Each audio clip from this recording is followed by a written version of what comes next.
ఒకవేళ పాకిస్తాన్కి పోయి మాట అన్నాయా నువ్వు? పాకిస్తాన్కి పోయాను ఈడ ఈ సందు గొంతుల్లో మన సంకలనం ఈ ఉపనీతులని ఈ లౌకికవాదం అంతా ఇదంతా ఈ మన సంకలనం మురికి గడగనికని పోయి పాకిస్తాన్లో గడుగుపో. అది సబ్జెక్ట్ ఉందా లేదా వాళ్ళ విజ్ఞత మనం అనొద్దు. వాళ్ళ జ్ఞానం వాళ్ళకు ఉంటుంది లేండి, మనం ఎవరు అనడానికి. వాళ్ళ జ్ఞానం వాళ్ళతో ఉంటే పర్వాలే, విషయ జ్ఞానం లేని మాటలు ఆడొద్దు. నీ బుజ్జగింపులని ఇక్కడ పనికిరావు. నిన్న వేసి పాడేసిండ్రు, రేపు నీ ఇంటికి వస్తారు, తెరిచి చూస్తారు, నిన్ను రెడ్డి అని చూడరు, సున్నతి చేసుకున్నావా లేదా అని చూస్తారు. ఇది గతంలో కూడా జరిగిందండి.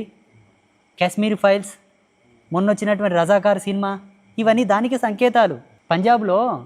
పంజాబ్లో సిక్కులు ఉంటారుగా, వాళ్ళనంతా ఏమన్నారంటే మీ పగిడి దించండి, మీ గడ్డం కతరియండి, కింద కతరించుకొని గడ్డం కతరించుకొని పగిడి తీయండి, కల్మా చదవండి అన్నారు. చదవమా అన్నారు. 450 మందిని రంపంతోన నడినెత్తి మీద కింద వరకు సగభాగాలు కోసి పడేసిండ్రు ముక్కలు. ఈ ముక్క ఎక్కని ఈ ముక్క ఎక్కని. చివరికి ఆ రాజ్యపు రాజు కొడుకులు చిక్కిండ్రు. గురు గోవింద్ సింగ్, ఫతే సింగ్ ఆయన తమ్ముడు. వాళ్ళు మార్తలేమన్నారు,